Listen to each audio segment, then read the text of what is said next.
Hello, hello, and welcome to the American Resolution Podcast. I'm Heather Gardner, and today I am super excited because we are speaking with Alicia Luncheon. You may know her on TikTok and Instagram and all of the social media apps as the Luncheon Lawyer. And I had to grab my closest lawyer friend to talk about the future of social media. And I know what you're thinking, Heather.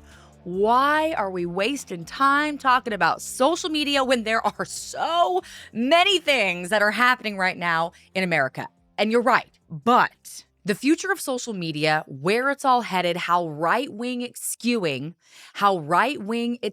and all of these things is vital for the information about everything that is happening right now. A study recently came out that 20% of Americans actually get their news, not only from just a social media app, but a social media influencer like myself, like Alicia. So, of course, we have to talk about what's happening. So let's just jump right into it. Please welcome Alicia Luncheon. Let's talk about social media. Oh, God. Yeah, let's talk about it. Nothing interesting happening. I don't think. Nothing at all. Everything is normal. Social media is a place for puppies and kittens and rainbows, and everyone is so nice on there all the time. Just only love, happiness. I've never seen anything negative, especially not on either one of our profiles where we only talk about really nothing too provocative. The men in my comment section, I don't know about you, but they treat me so good. Oh my God. Just like an angel. Yeah, exactly.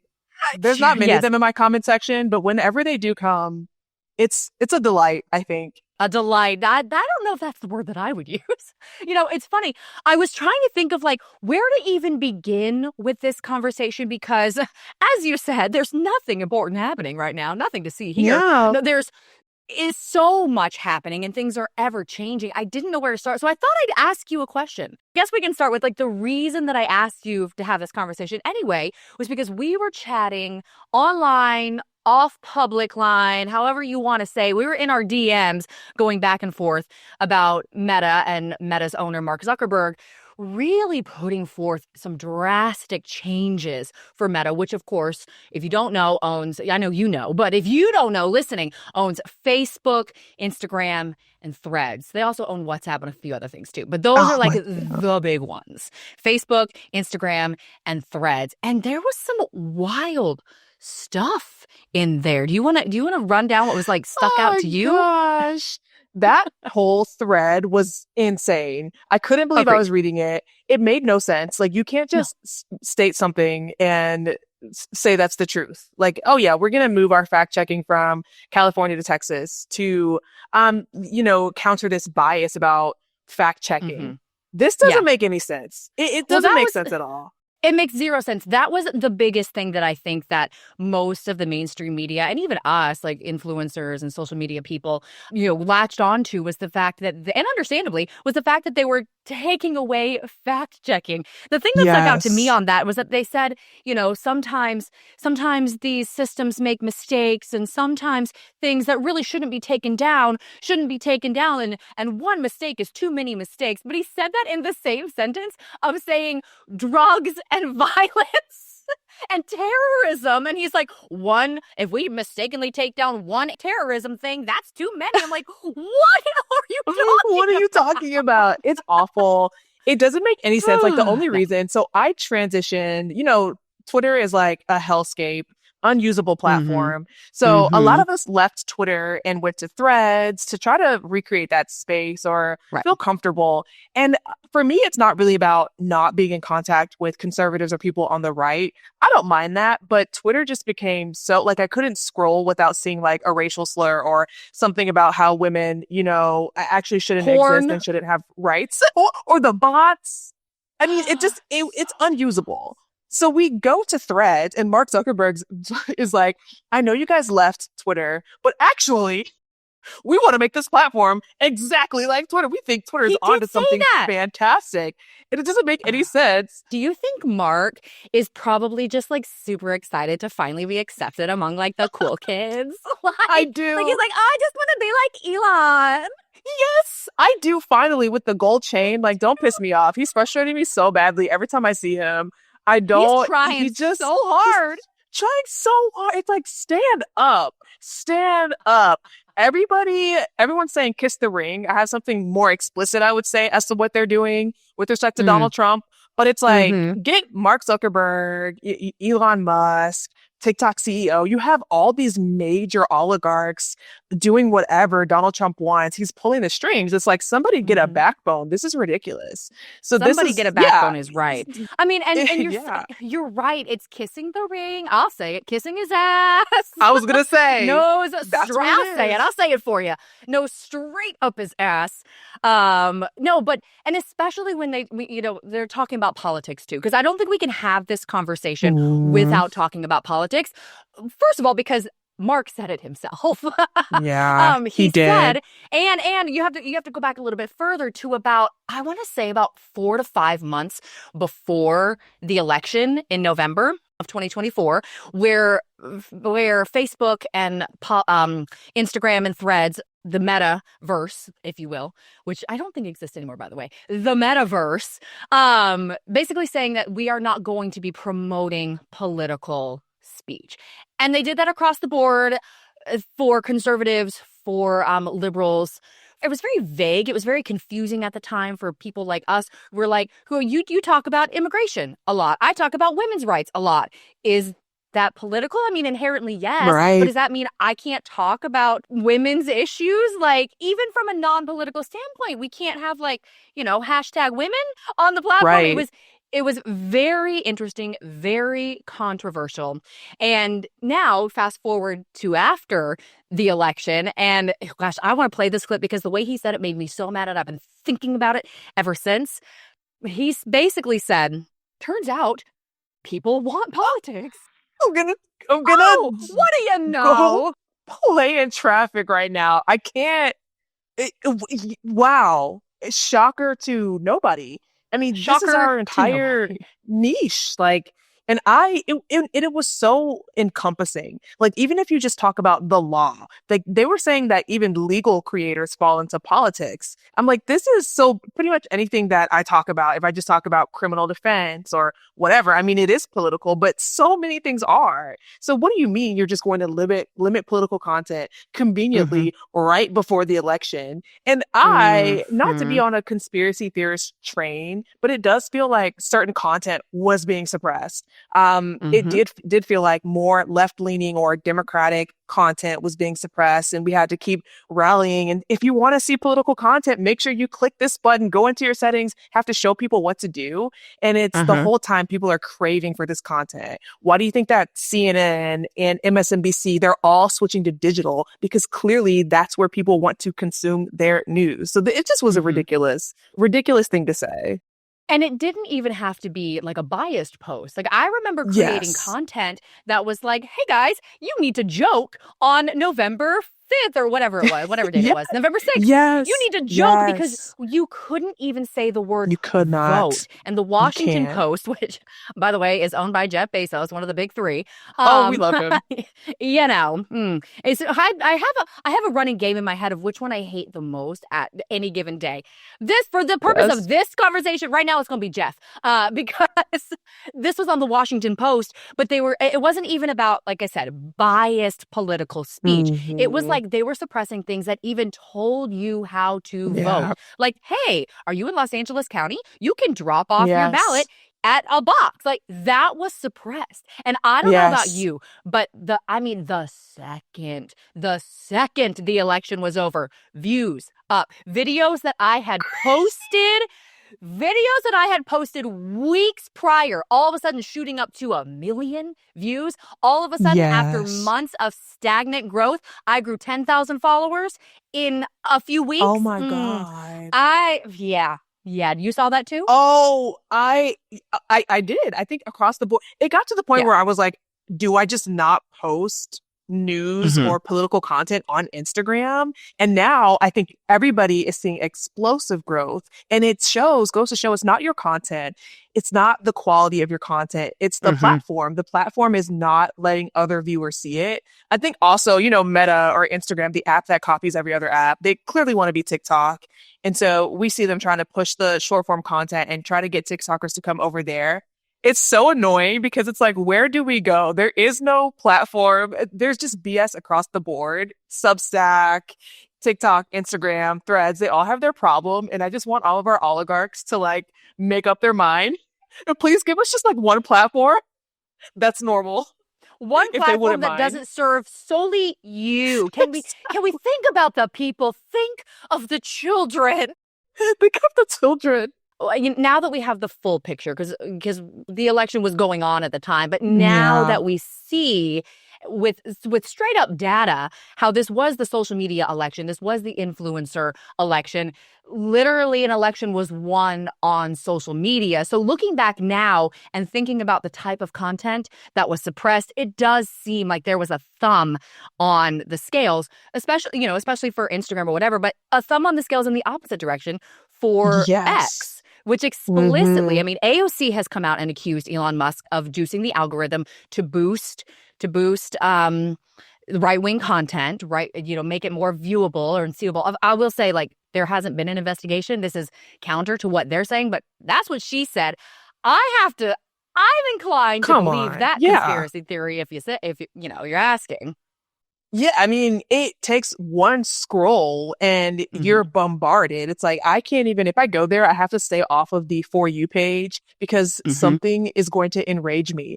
And I don't know if you feel like this, but sometimes I'm watching content and I can feel TikTok or X feeding me content that's going to make me angry, wanting me to make a stitch and I mean, you can clearly see what the algorithm is doing. And that I'm like, wow, it knows us too well, knows what makes us Mm-hmm. upset and wants us to react to that. And then that person gets even more viral, the content. But no, I definitely feel like there's a thumb on the scale. I know I am waiting for the data to come out. And I don't know if it's because the left wing creators have just left, because a lot of creators have left X for Blue Sky and Mm-hmm. other Yeah. apps where there's a little bit more, it's just not as hostile yet. So I'm not sure, correlation causation. I'm not really sure what it is.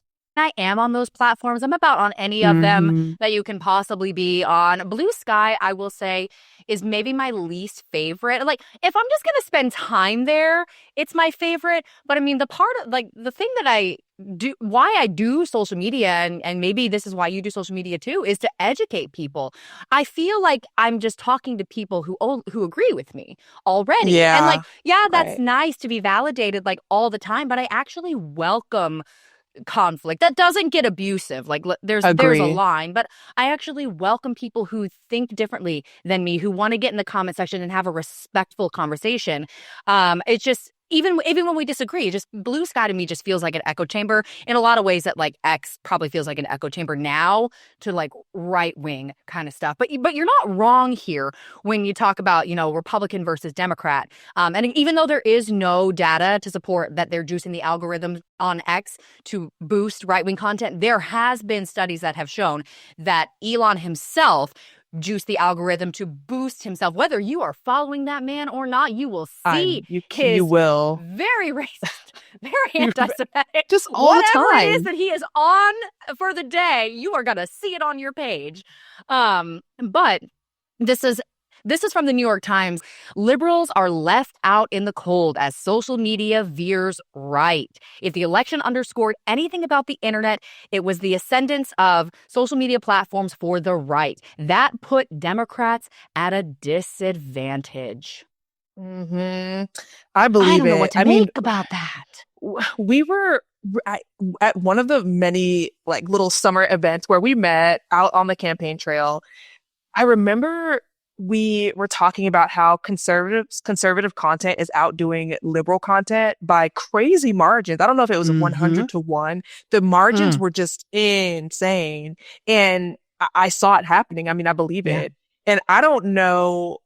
I too think I would have viral content if I lied all the time. I too think my content would go crazy if I was just worried about entertainment and I didn't provide any actual value in terms of education, learning anything. So, of course, it's going to Mm-hmm. happen.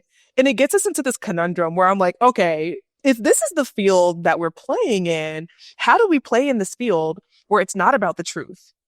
What do you do? I mean, you don't want to sit there and lie to your audience, but then you do see this content that is obviously false and not true. So how do you counter that? Because the truth is not it's not as interesting, it's not as entertaining as Mm-mm. what the other side is doing. So that, No. of course, fact checking, I wouldn't want that either if I was going to lie all the time. It just comes back to that. I think that besides the fact that social media and the owners, the broligarchs who own our social media platforms have veered to the right. The left just Hmm.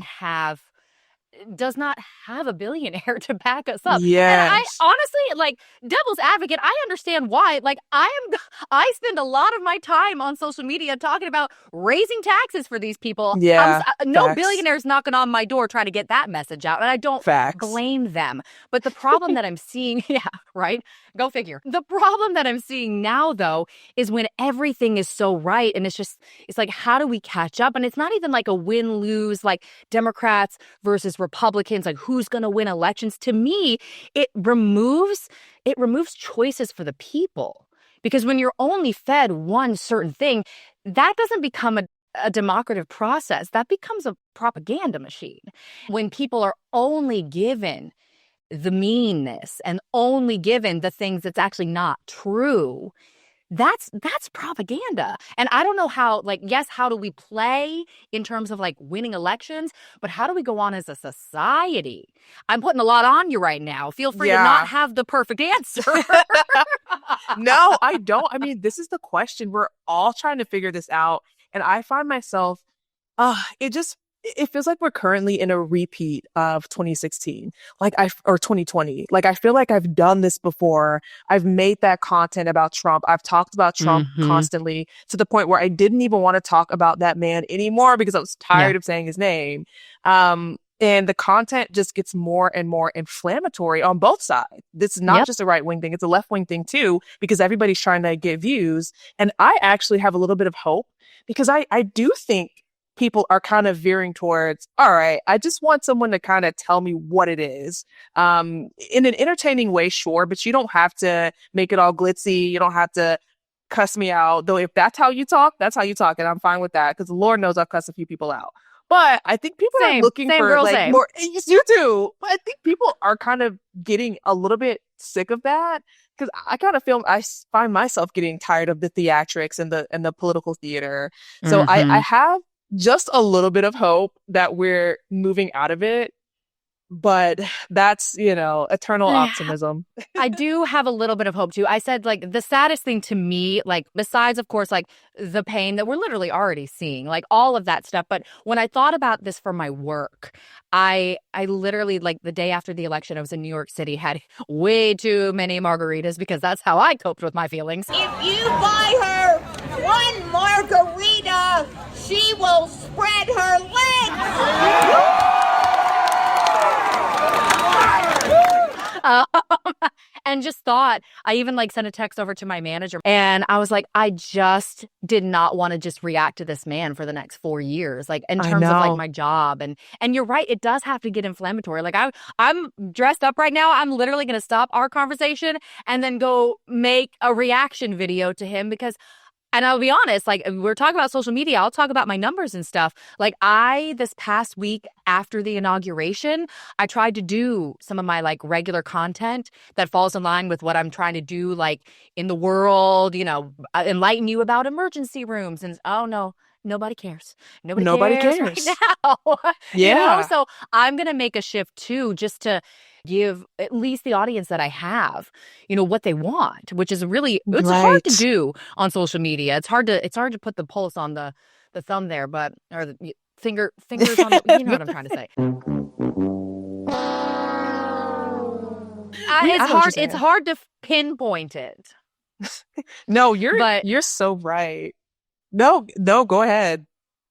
No, That's a I was actually just gonna pivot over to TikTok since we've been stuck on the metaverse and Elon world.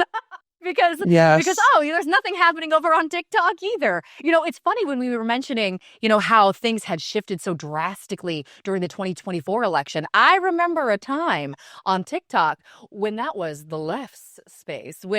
Gosh, when we were the ones changing election. Dominating. Exactly. Oh, those were the days. 2020. I remember being alive in Hmm. 2020. And when TikTok, well, it was a left wing It platform, I think, was. Mm-hmm. and that content was going viral, and it began to shift.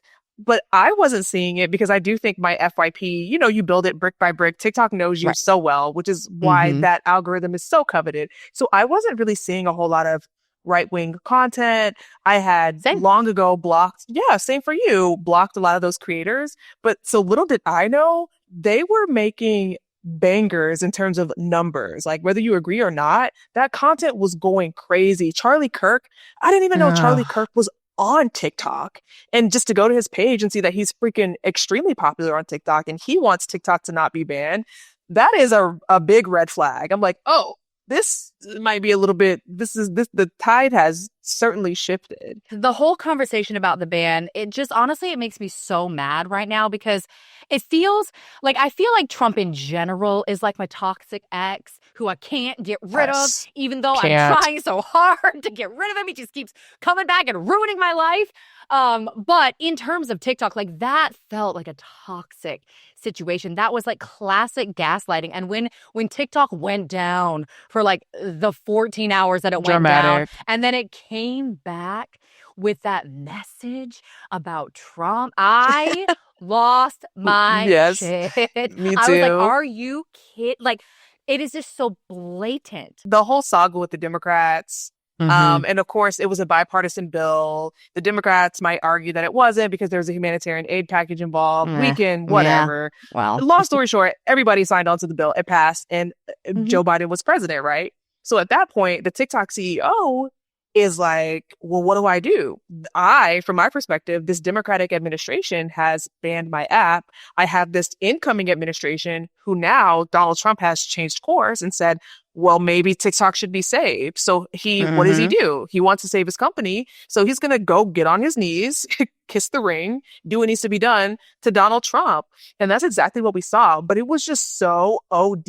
It was like he made Mm-hmm. a TikTok post thanking Donald Trump, then the little pop up. I'm like, okay, y'all, I don't know. Obviously, we can't prove that they made a deal, but we know that they were in talks and the Oh, of CEO was at course. Mar-a-Lago. So Of we know. course. The fact that Yeah, Trump got free advertising to 170 exactly. million Americans who Crazy. use this app. That you want to talk about some propaganda? Jeez. But That the was thing that that was I don't it. understand, and the thing that maybe I think that these CEOs might be finding out, because we did the fuck around stuff. Now we in the finding out phase of Yes, everything. America is going unfortunately. through it now. All of us. All of us, but especially like Mark Zuckerberg, who just settled yesterday for $25 million. But now Trump, the moral of the story is Trump is not their friend. Like Thank you. he will take that message to 175 million Americans, but literally the next day he Yeah, goes, I don't know. yeah, We'll see exactly. what happens. I think the government should own it. He is playing hardball. And so Yes, that's the danger when you get in bed with the enemy. But exactly. what do you think is going to happen with it? So he gave us 75 days. So like through April-ish, talks are happening all around the people who can actually afford this. Not me. Not me. I wouldn't know. I'm not in the In, room. Um, including, notably, Trump has floated the idea of the federal yeah, government, that's crazy. his federal government, by the way, owning this app. Like, what do you make? What does your lawyer brain make of this? Oh God, this is my worst nightmare. This is like everything that I this never thought could happen. Just taking L after L after L across the board. Oh my Mm-hmm. goodness, It's my been rough for laptop is Democrats. about to die. So sorry. Okay, what do I think about that? I think that there are guardrails that we don't really have in place because when you do have Mm-hmm. these Hmm? violations of, like Meta's being sued, these kind of monopoly type violations, you need the federal government is the entity that steps in to stop that. But if we have Trump in office and we have all his people in office, maybe they don't enforce anything against, Meta or Elon Musk purchasing the app. Because at first I was like, there's no way. I mean, there's just no way that could happen, especially Meta's already being sued for something similar. But I think I just don't know with Donald Trump in office. I think that's the danger. So for TikTok, I have never, from jump, I've never believed that they could even divest, that ByteDance could divest from TikTok. And TikTok has consistently said this is not a thing that could happen. I know the government wants us to divest. We've never said this is possible, even though that's the out that they're giving us. So if they can't divest from ByteDance, and if that's the requirement, then I don't understand how this goes anywhere and how the app doesn't ultimately get banned and how we're not in the same place 2 months from now. But I think just as a practical perspective, I've kind of made my peace with TikTok. I mean, I think I'll still post on the app, but I'm a little bit over it. I think it's just limited in what you can do, what you can talk about. I can't fully express my thoughts. I don't feel news content, political content's kind of hit or miss on there.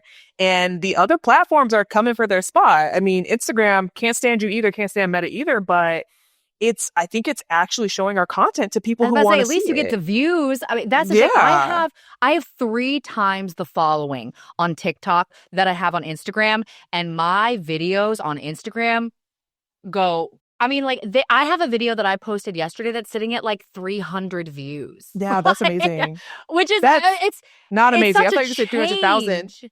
No, 300 views. But that same video is on Meta, sitting at 20,000. So it's and it used to not be that way too. Like back in the day, like my videos would get seen a lot more. So you're right. I personally, if I'm spending time on social media, I'm on Instagram. I'm just gonna say I don't love that about me, but it's true. Me neither.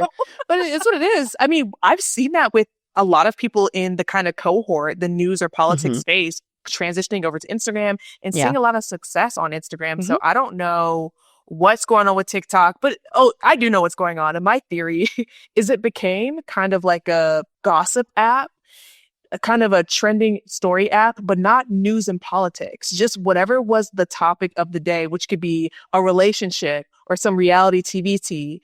And if you didn't jump on that, I noticed within the past like 6 or 8 months, you really had a difficult time going viral. You couldn't break out of that. You had to be talking about whatever was going viral on the app at that moment. Very interesting. Rarely was it politics and news. Yeah. So I didn't want to get involved in that. Like, I want to talk about other stuff. I want to talk about law, politics. Yeah. Whatever. Instagram just doesn't work in that way. It doesn't have that relationship where TikTok just the stitch and you talk about this video and there's a drama, and then you'll see the second person who had the argument first, and then it'll show you the first person who started the argument. And Instagram it's not like that. Back to the TikTok ban and the crazy, in my mind, idea that the government could own it. Is that a thing that could happen legally? Like, let's just say, devil's advocate, like China's like, sure, we're just gonna give this to the United States government. Why not? Like, could that happen? It's difficult for me to envision that, but at the same time, it's up to enforcement, right? I mean, right now we have the DOJ saying that they're not going to enforce the app, or if the App Store puts TikTok back online. And so if there's no one there to say, well, no, we don't think that this is a violation, whatever, then I don't think anything bad happens. But legally speaking, I do think it's possible for the government to own an app. For sure. I think it's possible. Oh, no. I don't love it. I don't love it because then you've got this state. I do. I think it's possible. I know all my answers to these questions are always not great, but I always try to be honest. It was like with the TikTok ban, people the whole time were like, do you think this is going to happen? I was like, yes, 100%. I think this is going to happen. And people didn't really want to believe it because of the First Amendment arguments. I'm like, those are not excellent arguments in this case when you've got a national security problem, which I don't think there's a real national security problem. No. But if the government says what do you do? I'm not a lawyer, and I never believe that. This is my non-legal brain spinning here. But I mean, these social media apps, they're the vehicles of free speech. It's not that the government is saying you can't say that. It's a private company Exactly. saying you can't say that here. Like, Exactly. you know Yeah. what I mean? And that's where my non-legal brain has always been on this. I always thought the free speech thing was a bit shaky. Yes. And it was Mm. shaky, because you don't have, this entity, this foreign entity doesn't have free speech rights in the United States. China doesn't Mm-hmm. have free speech rights in the United States. We as users do, but that's kind of collateral. The court's like, all right, I mean, that's fine. We understand you want to use this app, but why don't you just use a different app? That's a whole different thing. But A yeah, different, I I mean, mean, and the TikTok refugees did. They just went straight to China. so we're still right. No, you want us to use a different app? We're going to be petty and we're going to use this app that we know for dang sure is owned and It's operated by China. propaganda. I It's honestly, propaganda. I loved that saga so much. I did not download the app. Did you download the Yeah, app? I You did. I I didn't didn't. download the app. I know I didn't. It looks really fun. Was it? How I was didn't. it? I don't know. I didn't download it Oh, because you I was didn't. I nervous. see. I didn't. Someone said that your IP address shows at the top, which probably doesn't Yeah, mean much of anything because I guess it's just like your general location. But I'm like, this is too much. it was too So much. I tried, and then it was like, oh, we need an email address, and we need, all this stuff. I love the people that on TikTok that were making these videos. They're like, you want my social security number? Sure, China, here, take it. the government has I. hackers have this stuff anyway. We get hacked every It's other so day. true.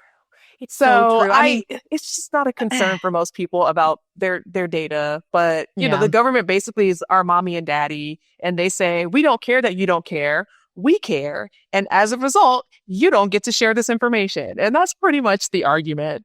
I think when I've been thinking about this entire conversation, we're going to wrap it up here. But Hmm. one thing that is really sticking out to me is, we don't have a lot of regulation or any regulation of social media. But we in turn don't have a lot of regulation on the internet to begin with. And I can't take credit for this. This was Jon Stewart, one of my faves, who said, Congress is living in an analog world while the rest of us are living in a Yes. digital world. And it's so true. And so when we talk about Yeah. these things, it's fun. It's fun to banter back and forth. But at the end of the day, it's like we're slaves to these apps. Like my personal livelihood is attached to these things. And even though I don't want to admit that the TikTok ban for 14 hours, it didn't affect me. Oh, it did. I lost money. And then I lost my emotions. I'm like, oh, I spent 4 years building this and now it's gone in I an instant. Like, know. I don't love that. And yet I don't know what else to do. Yeah, there's really nothing we can do except for build the platform on our own platform, Yeah. right? Your own website and try to start the newsletter, all the stuff that people are saying. This is all kind of like pre-2020 stuff that people were Yes. talking about. You remember that before TikTok Oh, got yeah. big? Remember that? Like the newsletters and the blog, everybody's like, you need your own space. And then TikTok came and we are like, we'll just Yeah. build our platforms on TikTok. And they were But it's just right. It's so funny because actually I was thinking back to even like the pre like Instagram phase of like the 2010s when the blogosphere was starting. Mhm. It feels like we're resurging back to that. But here's the thing It though. does. It's like, yeah, you're going to have your Substack. You're going to build, even this podcast or whatever. And what am I going to do? I'm going to post a I clip. know. You are. You have to. You must. I know. You I must. eat them. You can't. No one's gonna see it, right? If it's just on the private subscriber know. only, if it's on the Spotify, you have to bring people there. So it's frustrating. We are slaves to frustrating. these apps Yep. in the content creation world. Mhm. I don't think that there's a great solution to it. I have Great. no. Amazing. No. Wait, this is called the American Resolution. You're telling me that this is doomed? Thanks, Alicia. I love this. Thanks. Yes, I'll I have you am. back next week to tell me how Thank you. something else is doomed. Some more depression. If you ever want depressing content where people have to like take a Xanax, I am here for you to be like, yes, you think everything is bad. It's actually much worse than you thought. And on that note, subscribe to American Resolution. follow me on all of the platforms everything. that we We're gonna just keep it talked. real. We shit talk the entire time. I know. It's okay. We need this outlet to shit talk. It's so true. It's so true. To cope. Alicia, thank you. This was really fun. Thank you so much. This was really fun. Thanks for having me. Thank you for joining the American Resolution. Join the conversation by following us at American Resolution Pod on every social platform. This podcast is a production of Rat Trap Entertainment in partnership with Sheila Conlon and Cabana 14 Productions. Produced by Heather Gardner and Lauren Gardner with limited support from their cat, that little bastard.